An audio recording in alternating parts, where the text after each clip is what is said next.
So I grew up in church, and most times when people are referencing the Bible or when they are speaking, because in church, in Christianity, in church, we talk about this spirit of wholeness, right? And this wholeness is accessed through Jesus, through inviting Jesus in to really be like, hey, Jesus, this is me.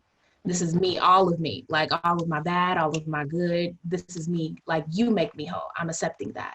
And I think that that practice, you know, preaching and praying and finding kind of worship in these spaces have taught me as an artist really that every stage is a spirit of wholeness. Like, I'm practicing worship, I'm practicing prayer through my performances, I'm practicing preaching through my performances, and really storytelling and chanting are just practices of those things, are just like reincarnations of those things in some sort. I'm just really practicing tradition, if I'm being completely honest. Where we were taught, this is how storytelling was taught. It was our way to revolutionize things. It was our way of passing down history, right? Before, that was the archive. The brain was the archive. The older generation, the elders would be the one that would tell us stories and teach us about ourselves. And so I think for me, folklore is bigger than just like this genre, because what I'm doing is retelling stories in ways that ministers to people. If we're going to take it back to the church tradition, where they use biblical stories to be able to warn us, hey, like these are some things that as a human you will experience. These are some things that you should look out for. Like, the Bible is really just stories of people who really was trying to get it right but didn't. And so, you know, in church, you know, they're constantly telling these stories to be able to warn people, to be able to bless people, or whatsoever. And I look at my stage as the same way. If I'm performing, I'm very intentional about what I say.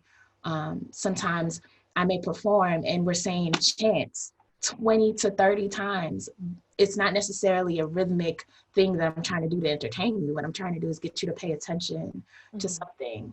If I say it's time to get uncomfortable, I'm demanding that, like, accept those uncomfortable moments, accept those uncomfortable conversations that really don't sit well with you, but really you have to ask yourself, what's my role in this process? What do I have to do for my own body? How can I accept, or welcome rather, transformation within my own body, even when it isn't comfortable? And so, so performing really is just like church for me. I'm bringing church, like the feeling of like our bodies being temples, of opening transformation, of like being, once again, to my performance, if I could even call it that. I don't know if I could tell you what type of faith I have in this justice system, but I will say that art as a practice for me has always been radical. In the way that I create it, in the way that I tell my story, in the way that I'm performing even. I'm deconstructing how you're supposed to see performances, and I'm telling you, this is what I want you to yell. I want you to yell with me. And it's not going to be on cue. It's going to be led by the spirit that has prepared me to be in this space, has been prepared me to come in front of you and tell you this story. And so for me, it's like spirituality is radical because it's not something that you could teach in your class. You could tell me what you've learned from past experiences or what you've seen from me performing, but you can't teach it. You can't say, hey, sit like this and you're gonna get it. No, you're gonna show me what somebody else did, and then you're gonna tell me to do the same. And maybe I might get it or not. But I'm rambling now. I'm going off tangent. But really, spirituality is radical.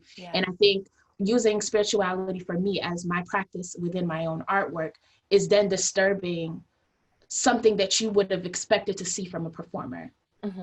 And so when I walk into these classrooms and I'm telling these students, hey, I want you to jump up and down. Tell me what word that you want to say. And then they're creating their own sentences and they're creating their own chants. For them, it's like, I'm just having fun jumping up and down. But what I'm doing is I'm breaking down what they think is music, what they think is poetry. And I'm telling them, no, you have a story. You have a story. And every workshop that I do, I'm constantly disturbing. And I think growing up as a Black woman, you learn how to disturb what system has been placed in front of you. And you're learning how, because regardless of even self-care as an act, I don't want that to be a revolutionary act, but it is, because I'm a Black woman and I have to work 10 times as hard, and I'm supposed to show up as this and I'm supposed to show up as that. And now I'm saying, no, I'm choosing not to show up as that, or I'm going to show up as my full self in this way.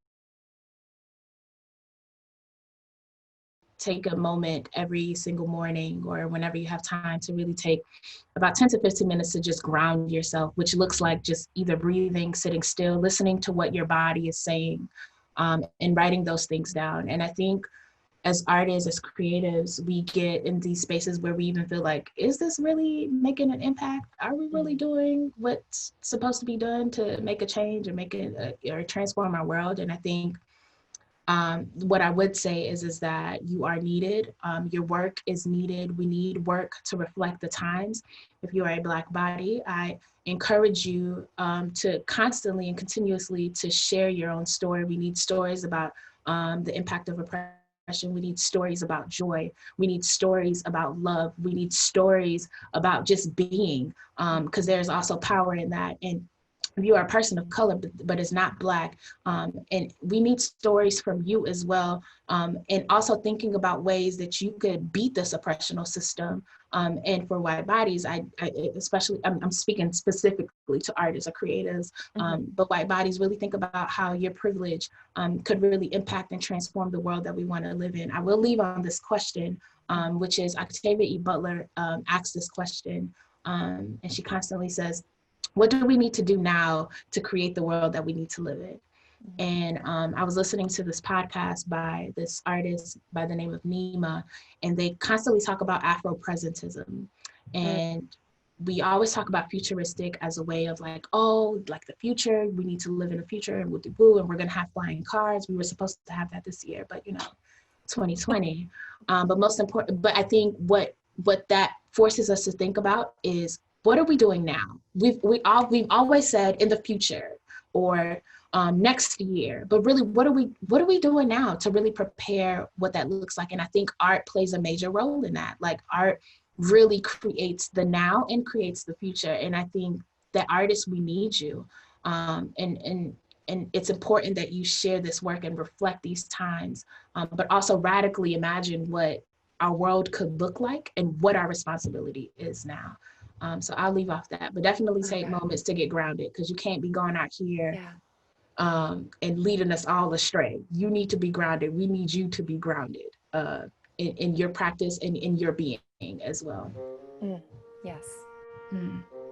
Yeah. Yes. But we need y'all. We need y'all. We need it.